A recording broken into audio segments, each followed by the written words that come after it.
ৰাজ্যৰ ৰাজনীতিৰ আন এক ডাঙৰ খবৰ মুখ্যমন্ত্ৰী হিমন্ত বিশ্ব শৰ্মাৰ বিৰুদ্ধে পুনৰ এবাৰ আক্ৰমণাত্মক ৰূপত দেখিবলৈ পোৱা গ'ল কংগ্ৰেছ সাংসদ গৌৰৱ গগৈ। এইবাৰ গৌৰৱ গগৈৰ ফালৰ পৰা কোৱা হৈছে যে হিমন্ত বিশ্ব শৰ্মা চৰকাৰে প্ৰতিদিনে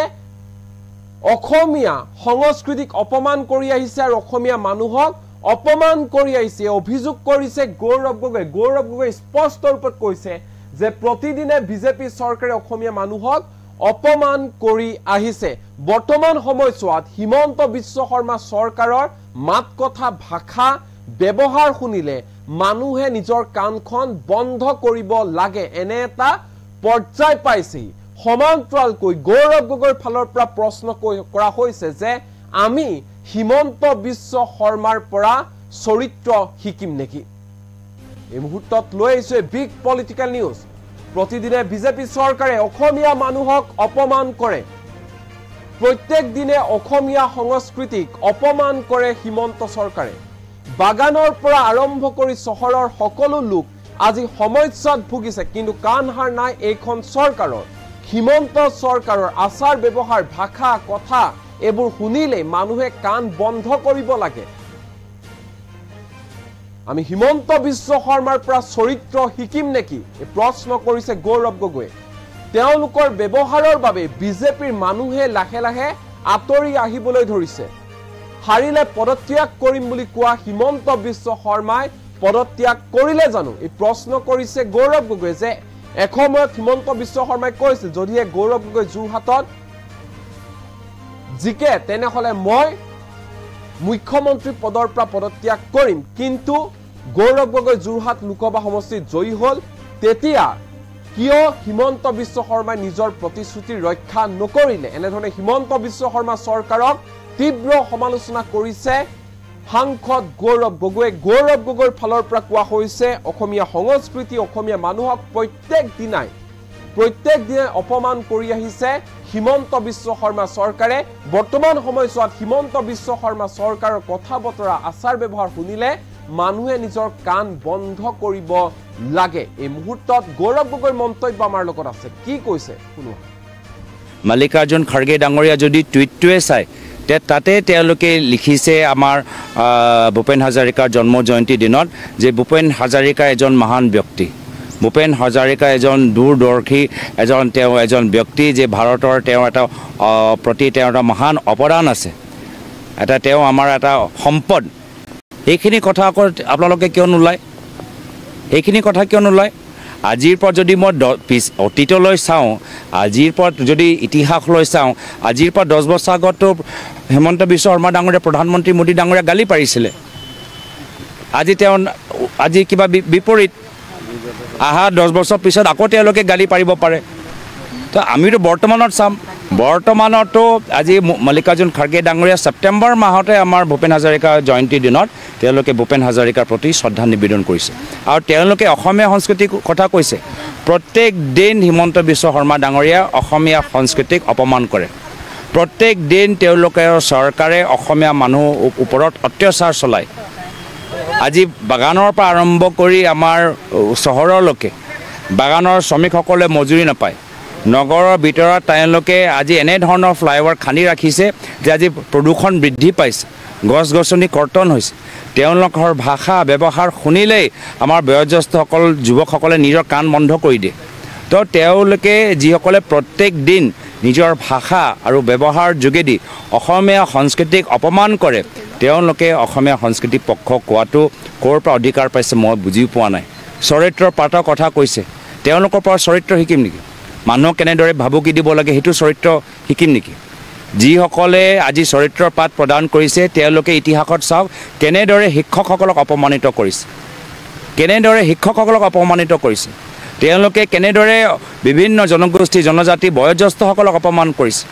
চৰকাৰী বিষয়াসকলক কেনেদৰে অপমান কৰে, DC লগত কেনেদৰে তেওঁলোকে কথা পাতে, ঐ DC এনেকৈ তেওঁলোকে কথা কয়। এইসকলে আমাক চৰিত্ৰ শিকাব, এইসকলে আমাক অসমীয়া সংস্কৃতিৰ বাবে আমাক শিক্ষা প্ৰদান কৰিব। এই তেওঁলোকৰ ব্যৱহাৰৰ বাবে আজি অসমীয়া মানুহ তেওঁৰ পৰা আঁতৰি গৈছে। বিজেপি চৰকাৰ কোঅপাৰেটিভ ওপৰত জোৰ দিয়া আগতে আমি অসমৰ ভিতৰত কোঅপাৰেটিভৰ এটা ইউনিভাৰ্চিটি খুলিবলৈ বিচাৰিছোঁ। সেই ইউনিভাৰ্চিটিটো ক'ত গ'ল? তো সেইকাৰণে আজি তেওঁলোকৰ নিজৰ অপপ্ৰচাৰ চলাই থাকক অসমৰ মানুহৰ ওপৰত মোৰ বিশ্বাস আছে মুখ্যমন্ত্ৰী এটা সময়ত কিবা এটা মংগলদৈ লোকসভা নিৰ্বাচন হাৰিলে পদত্যাগ কৰিব তেওঁ পদত্যাগ কৰিলে নেকি এইবোৰ সব কথা কওঁতে আকৌ নিজৰ কথাবোৰ অলপ মনত পেলাব লাগে এটোৱে মোৰ পৰামৰ্শ এজন মুখ্যমন্ত্ৰীয়ে এটা সময়ত মংগলদৈ লোকসভা সময়ত কৈছিলে যে হাৰিলে মই পদত্যাগ কৰিম নকৰিলে আৰু এজন মন্ত্ৰীয়ে কৈছিলে মই পদত্যাগ কৰিম নকৰিলে পদত্যাগ কৰিব মল্লিকাৰ্জুন খাৰ্গে ডাঙৰীয়া যদি টুইটটোৱে চাই তাতে তেওঁলোকে লিখিছে আমাৰ ভূপেন হাজৰিকাৰ জন্ম জয়ন্তী দিনত যে ভূপেন হাজৰিকা এজন মহান ব্যক্তি ভূপেন হাজৰিকা এজন দূৰদৰ্শী এজন ব্যক্তি যে ভাৰতৰ তেওঁ এটা প্ৰতি তেওঁ এটা মহান অৱদান আছে তেওঁ আমাৰ এটা সম্পদ এইখিনি কথা আকৌ আপোনালোকে কিয় নোলায় এইখিনি কথা কিয় নোলায় আজিৰ পৰা যদি মই অতীতলৈ চাওঁ আজিৰ পৰা যদি ইতিহাসলৈ চাওঁ আজিৰ পৰা 10 বছৰ আগতো হেমন্ত বিশ্ব শৰ্মা ডাঙৰীয়া প্ৰধানমন্ত্ৰী মোদী ডাঙৰীয়া গালি পাৰিছিলে আজি কিবা বিপৰীত আহা 10 বছৰ পিছত আকৌ তেওঁলোকে গালি পাৰিব পাৰে তো আমিতো বৰ্তমানত চাম বৰ্তমানতো আজি মল্লিকাৰ্জুন খাৰ্গে ডাঙৰীয়া ছেপ্টেম্বৰ মাহতে আমাৰ ভূপেন হাজৰিকা জয়ন্তীৰ দিনত তেওঁলোকে ভূপেন হাজৰিকাৰ প্ৰতি শ্ৰদ্ধা নিবেদন কৰিছে আৰু তেওঁলোকে অসমীয়া সংস্কৃতিৰ কথা কৈছে প্ৰত্যেক দিন হিমন্ত বিশ্ব শৰ্মা ডাঙৰীয়া অসমীয়া সংস্কৃতিক অপমান কৰে প্ৰত্যেক দিন তেওঁলোকৰ চৰকাৰে অসমীয়া মানুহ ওপৰত অত্যাচাৰ চলায় আজি বাগানৰ পৰা আৰম্ভ কৰি আমাৰ চহৰলৈকে বাগানৰ শ্ৰমিকসকলে মজুৰি নাপায় নগৰৰ ভিতৰত তেওঁলোকে আজি এনে ধৰণৰ ফ্লাইঅভাৰ খানি ৰাখিছে যে আজি প্ৰদূষণ বৃদ্ধি পাইছে গছ গছনি কৰ্তন হৈছে তেওঁলোকৰ ভাষা ব্যৱহাৰ শুনিলেই আমাৰ বয়োজ্যেষ্ঠসকল যুৱকসকলে নিজৰ কাণ বন্ধ কৰি দিয়ে তো তেওঁলোকে যিসকলে প্ৰত্যেক দিন নিজৰ ভাষা আৰু ব্যৱহাৰ যোগেদি অসমীয়া সংস্কৃতিক অপমান কৰে তেওঁলোকে অসমীয়া সংস্কৃতিৰ পক্ষ কোৱাটো ক'ৰ পৰা অধিকাৰ পাইছে মই বুজি পোৱা নাই চৰিত্ৰৰ পাতৰ কথা কৈছে তেওঁলোকৰ পৰা চৰিত্ৰ শিকিম নেকি মানুহক কেনেদৰে ভাবুকি দিব লাগে সেইটো চৰিত্ৰ শিকিম নেকি যিসকলে আজি চৰিত্ৰৰ পাত প্ৰদান কৰিছে তেওঁলোকে ইতিহাসত চাওক কেনেদৰে শিক্ষকসকলক অপমানিত কৰিছে তেওঁলোকে কেনেদৰে বিভিন্ন জনগোষ্ঠী জনজাতি বয়োজ্যেষ্ঠসকলক অপমান কৰিছে চৰকাৰী বিষয়াসকলক কেনেদৰে অপমান কৰে ডিচি লগত কেনেদৰে তেওঁলোকে কথা পাতে ইউ ঐ ডিচি এনেকৈ তেওঁলোকে কথা কয় এইসকলে আমাক চৰিত্ৰ শিকাব এইসকলে আমাক অসমীয়া সংস্কৃতিৰ বাবে আমাক শিক্ষা প্ৰদান কৰিব এই তেওঁলোকৰ ব্যৱহাৰৰ বাবে আজি অসমীয়া মানুহ তেওঁৰ পৰা আঁতৰি গৈছে বিজেপি চৰকাৰ কোঅপাৰেটিভ ওপৰত জোৰ দিয়া আগতে আমি অসমৰ ভিতৰত কোঅপাৰেটিভৰ এটা ইউনিভাৰ্চিটি খুলিবলৈ বিচাৰিছোঁ সেই ইউনিভাৰ্চিটিটো ক'ত গ'ল তো সেইকাৰণে আজি তেওঁলোকৰ নিজৰ অপপ্ৰচাৰ চলাই থাকক অসমৰ মানুহৰ ওপৰত মোৰ বিশ্বাস আছে মুখ্যমন্ত্ৰী এটা সময়ত কিবা এটা মংগলদৈ লোকসভা নিৰ্বাচন হাৰিলে পদত্যাগ কৰিব তেওঁ পদত্যাগ কৰিলে নেকি এইবোৰ সব কথা কওঁতে আকৌ নিজৰ কথাবোৰ অলপ মনত পেলাব লাগে এটোৱে মোৰ পৰামৰ্শ এজন মুখ্যমন্ত্ৰীয়ে এটা সময়ত মংগলদৈ লোকসভা সময়ত কৈছিলে যে হাৰিলে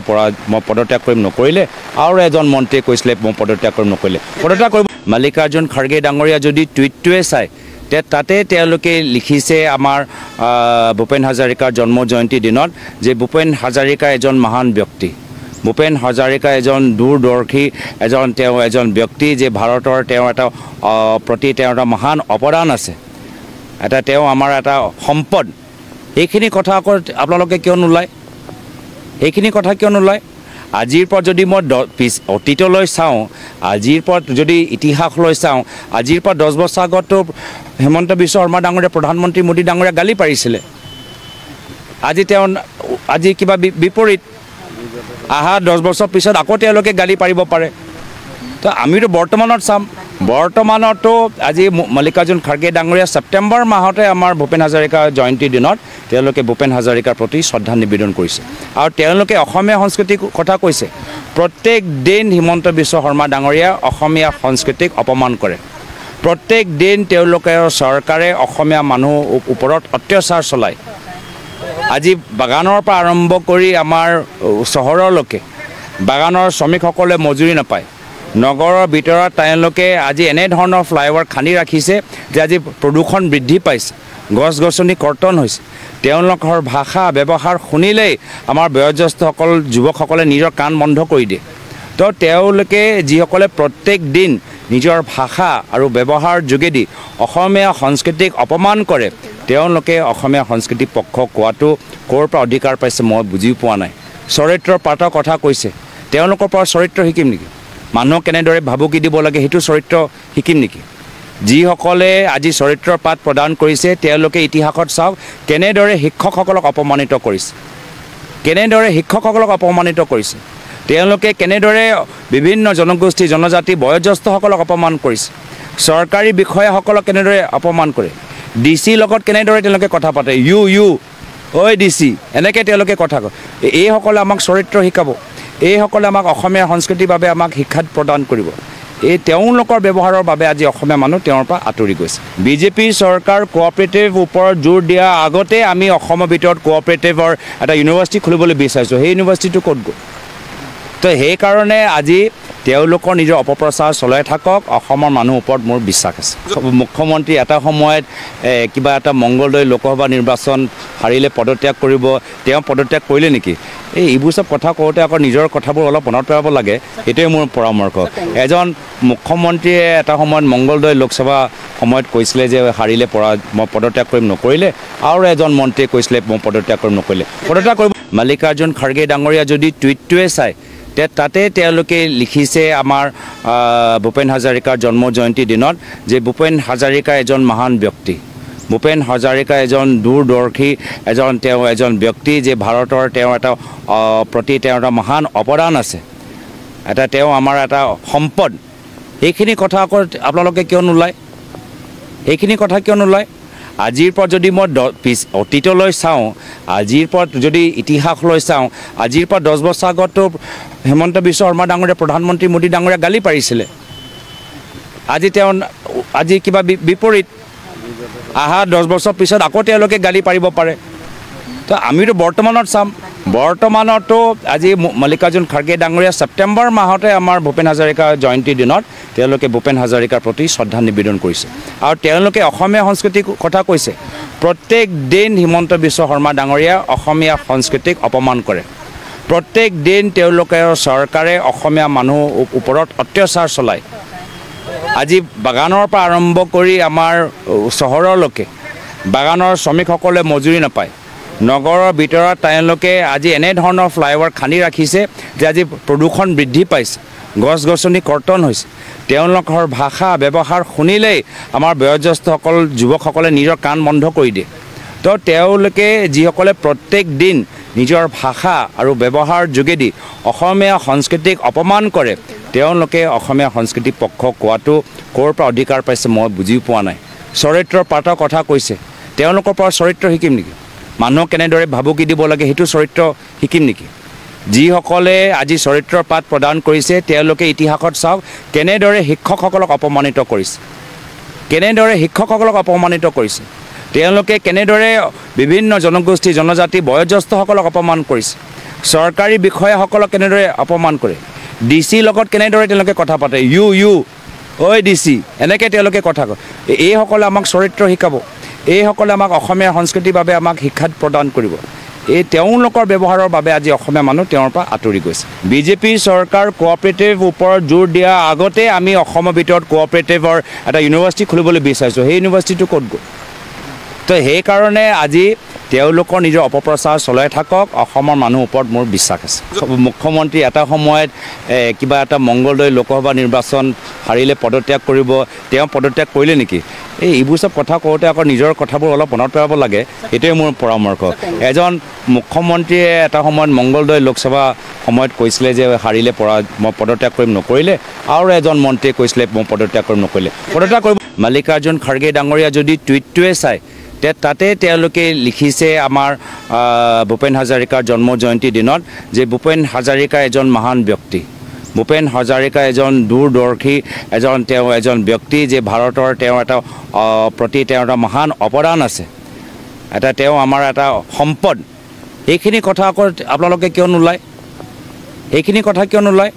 আজিৰ পৰা যদি মই অতীতলৈ চাওঁ আজিৰ পৰা যদি ইতিহাসলৈ চাওঁ আজিৰ পৰা 10 বছৰ আগতো হেমন্ত বিশ্ব শৰ্মা ডাঙৰীয়া প্ৰধানমন্ত্ৰী মোদী ডাঙৰীয়া গালি পাৰিছিলে আজি কিবা বিপৰীত আহা 10 বছৰ পিছত আকৌ তেওঁলোকে গালি পাৰিব পাৰে তো আমিতো বৰ্তমানত চাম বৰ্তমানতো আজি মল্লিকাৰ্জুন খাৰ্গে ডাঙৰীয়া ছেপ্টেম্বৰ মাহতে আমাৰ ভূপেন হাজৰিকা জয়ন্তীৰ দিনত তেওঁলোকে ভূপেন হাজৰিকাৰ প্ৰতি শ্ৰদ্ধা নিবেদন কৰিছে আৰু তেওঁলোকে অসমীয়া সংস্কৃতিৰ কথা কৈছে প্ৰত্যেক দিন হিমন্ত বিশ্ব শৰ্মা ডাঙৰীয়া অসমীয়া সংস্কৃতিক অপমান কৰে প্ৰত্যেক দিন তেওঁলোকৰ চৰকাৰে অসমীয়া মানুহ ওপৰত অত্যাচাৰ চলায় আজি বাগানৰ পৰা আৰম্ভ কৰি আমাৰ চহৰলৈকে বাগানৰ শ্ৰমিকসকলে মজুৰি নাপায় নগৰৰ ভিতৰত তেওঁলোকে আজি এনেধৰণৰ ফ্লাইঅভাৰ খান্দি ৰাখিছে যে আজি প্ৰদূষণ বৃদ্ধি পাইছে গছ গছনি কৰ্তন হৈছে তেওঁলোকৰ ভাষা ব্যৱহাৰ শুনিলেই আমাৰ বয়োজ্যেষ্ঠসকল যুৱকসকলে নিজৰ কাণ বন্ধ কৰি দিয়ে তো তেওঁলোকে যিসকলে প্ৰত্যেক দিন নিজৰ ভাষা আৰু ব্যৱহাৰ যোগেদি অসমীয়া সংস্কৃতিক অপমান কৰে তেওঁলোকে অসমীয়া সংস্কৃতিক পক্ষ কোৱাটো ক'ৰ পৰা অধিকাৰ পাইছে মই বুজি পোৱা নাই চৰিত্ৰৰ পাতৰ কথা কৈছে তেওঁলোকৰ পৰা চৰিত্ৰ শিকিম নেকি মানুহক কেনেদৰে ভাবুকি দিব লাগে সেইটো চৰিত্ৰ শিকিম নেকি যিসকলে আজি চৰিত্ৰৰ পাত প্ৰদান কৰিছে তেওঁলোকে ইতিহাসত চাওক কেনেদৰে শিক্ষকসকলক অপমানিত কৰিছে তেওঁলোকে কেনেদৰে বিভিন্ন জনগোষ্ঠী জনজাতি বয়োজ্যেষ্ঠসকলক অপমান কৰিছে চৰকাৰী বিষয়াসকলক কেনেদৰে অপমান কৰে DC লগত কেনেদৰে তেওঁলোকে কথা পাতে ইউ ঐ DC এনেকৈ তেওঁলোকে কথা কয় এইসকলে আমাক চৰিত্ৰ শিকাব এইসকলে আমাক অসমীয়া সংস্কৃতিৰ বাবে আমাক শিক্ষা প্ৰদান কৰিব এই তেওঁলোকৰ ব্যৱহাৰৰ বাবে আজি অসমীয়া মানুহ তেওঁৰ পৰা আঁতৰি গৈছে বিজেপি চৰকাৰ কোঅপাৰেটিভ ওপৰত জোৰ দিয়া আগতে আমি অসমৰ ভিতৰত কোঅপাৰেটিভৰ এটা ইউনিভাৰ্চিটি খুলিবলৈ বিচাৰিছোঁ সেই ইউনিভাৰ্চিটিটো ক'ত গ'ল তো সেইকাৰণে আজি তেওঁলোকৰ নিজৰ অপপ্ৰচাৰ চলাই থাকক অসমৰ মানুহৰ ওপৰত মোৰ বিশ্বাস আছে মুখ্যমন্ত্ৰী এটা সময়ত কিবা এটা মংগলদৈ লোকসভা নিৰ্বাচন হাৰিলে পদত্যাগ কৰিব তেওঁ পদত্যাগ কৰিলে নেকি এইবোৰ চব কথা কওঁতে আকৌ নিজৰ কথাবোৰ অলপ মনত পেলাব লাগে এইটোৱে মোৰ পৰামৰ্শ এজন মুখ্যমন্ত্ৰীয়ে এটা সময়ত মংগলদৈ লোকসভা সময়ত কৈছিলে যে হাৰিলে মই পদত্যাগ কৰিম নকৰিলে আৰু এজন মন্ত্ৰীয়ে কৈছিলে মই পদত্যাগ কৰিম নকৰিলে পদত্যাগ কৰিম মল্লিকাৰ্জুন খাৰ্গে ডাঙৰীয়া যদি টুইটটোৱে চায় তাতে তেওঁলোকে লিখিছে আমাৰ ভূপেন হাজৰিকাৰ জন্ম জয়ন্তীৰ দিনত যে ভূপেন হাজৰিকা এজন মহান ব্যক্তি ভূপেন হাজৰিকা এজন দূৰদৰ্শী এজন ব্যক্তি যে ভাৰতৰ তেওঁৰ এটা প্ৰতি তেওঁৰ এটা মহান অৱদান আছে তেওঁ আমাৰ এটা সম্পদ এইখিনি কথা আকৌ আপোনালোকে কিয় নোলায় এইখিনি কথা কিয় নোলায় আজিৰ পৰা যদি মই অতীতলৈ চাওঁ আজিৰ পৰা যদি ইতিহাসলৈ চাওঁ আজিৰ পৰা 10 বছৰ আগতো হিমন্ত বিশ্ব শৰ্মা ডাঙৰীয়া প্ৰধানমন্ত্ৰী মোদী ডাঙৰীয়া গালি পাৰিছিলে আজি কিবা বিপৰীত আহা 10 বছৰ পিছত আকৌ তেওঁলোকে গালি পাৰিব পাৰে তো আমিতো বৰ্তমানত চাম বৰ্তমানতো আজি মল্লিকাৰ্জুন খাৰ্গে ডাঙৰীয়া ছেপ্টেম্বৰ মাহতে আমাৰ ভূপেন হাজৰিকা জয়ন্তীৰ দিনত তেওঁলোকে ভূপেন হাজৰিকাৰ প্ৰতি শ্ৰদ্ধা নিবেদন কৰিছে আৰু তেওঁলোকে অসমীয়া সংস্কৃতিৰ কথা কৈছে প্ৰত্যেক দিন হিমন্ত বিশ্ব শৰ্মা ডাঙৰীয়া অসমীয়া সংস্কৃতিক অপমান কৰে প্ৰত্যেক দিন তেওঁলোকৰ চৰকাৰে অসমীয়া মানুহ ওপৰত অত্যাচাৰ চলায় আজি বাগানৰ পৰা আৰম্ভ কৰি আমাৰ চহৰলৈকে বাগানৰ শ্ৰমিকসকলে মজুৰি নাপায় নগৰৰ ভিতৰত তেওঁলোকে আজি এনেধৰণৰ ফ্লাইঅভাৰ খান্দি ৰাখিছে যে আজি প্ৰদূষণ বৃদ্ধি পাইছে গছ গছনি কৰ্তন হৈছে তেওঁলোকৰ ভাষা ব্যৱহাৰ শুনিলেই আমাৰ বয়োজ্যেষ্ঠসকল যুৱকসকলে নিজৰ কাণ বন্ধ কৰি দিয়ে তো তেওঁলোকে যিসকলে প্ৰত্যেক দিন নিজৰ ভাষা আৰু ব্যৱহাৰ যোগেদি অসমীয়া সংস্কৃতিক অপমান কৰে তেওঁলোকে অসমীয়া সংস্কৃতিক পক্ষ কোৱাটো ক'ৰ পৰা অধিকাৰ পাইছে মই বুজি পোৱা নাই চৰিত্ৰৰ পাতৰ কথা কৈছে তেওঁলোকৰ পৰা চৰিত্ৰ শিকিম নেকি মানুহক কেনেদৰে ভাবুকি দিব লাগে সেইটো চৰিত্ৰ শিকিম নেকি যিসকলে আজি চৰিত্ৰৰ পাত প্ৰদান কৰিছে তেওঁলোকে ইতিহাসত চাওক কেনেদৰে শিক্ষকসকলক অপমানিত কৰিছে তেওঁলোকে কেনেদৰে বিভিন্ন জনগোষ্ঠী জনজাতি বয়োজ্যেষ্ঠসকলক অপমান কৰিছে চৰকাৰী বিষয়াসকলক কেনেদৰে অপমান কৰে DC লগত কেনেদৰে তেওঁলোকে কথা পাতে ইউ ঐ DC এনেকৈ তেওঁলোকে কথা কয় এইসকলে আমাক চৰিত্ৰ শিকাব এইসকলে আমাক অসমীয়া সংস্কৃতিৰ বাবে আমাক শিক্ষা প্ৰদান কৰিব তেওঁলোকৰ ব্যৱহাৰৰ বাবে আজি অসমীয়া মানুহ তেওঁৰ পৰা আঁতৰি গৈছে বিজেপি চৰকাৰ কোঅপাৰেটিভ ওপৰত জোৰ দিয়া আগতে আমি অসমৰ ভিতৰত কোঅপাৰেটিভৰ এটা ইউনিভাৰ্চিটি খুলিবলৈ বিচাৰিছোঁ সেই ইউনিভাৰ্চিটিটো ক'ত গ'ল তো সেইকাৰণে আজি তেওঁলোকৰ নিজৰ অপপ্ৰচাৰ চলাই থাকক অসমৰ মানুহৰ ওপৰত মোৰ বিশ্বাস আছে মুখ্যমন্ত্ৰী এটা সময়ত কিবা এটা মংগলদৈ লোকসভা নিৰ্বাচন হাৰিলে পদত্যাগ কৰিব তেওঁ পদত্যাগ কৰিলে নেকি এইবোৰ সব কথা কওঁতে আকৌ নিজৰ কথাবোৰ অলপ মনত পেলাব লাগে এইটোৱে মোৰ পৰামৰ্শ এজন মুখ্যমন্ত্ৰীয়ে এটা সময়ত মংগলদৈ লোকসভা সময়ত কৈছিলে যে হাৰিলে মই পদত্যাগ কৰিম নকৰিলে আৰু এজন মন্ত্ৰীয়ে কৈছিলে মই পদত্যাগ কৰিম নকৰিলে পদত্যাগ কৰিব মাল্লিকাৰ্জুন খাৰ্গে ডাঙৰীয়া যদি টুইটটোৱে চাই তাতে তেওঁলোকে লিখিছে আমাৰ ভূপেন হাজৰিকাৰ জন্ম জয়ন্তীৰ দিনত যে ভূপেন হাজৰিকা এজন মহান ব্যক্তি ভূপেন হাজৰিকা এজন দূৰদৰ্শী এজন ব্যক্তি যে ভাৰতৰ তেওঁ এটা মহান অৱদান আছে তেওঁ আমাৰ এটা সম্পদ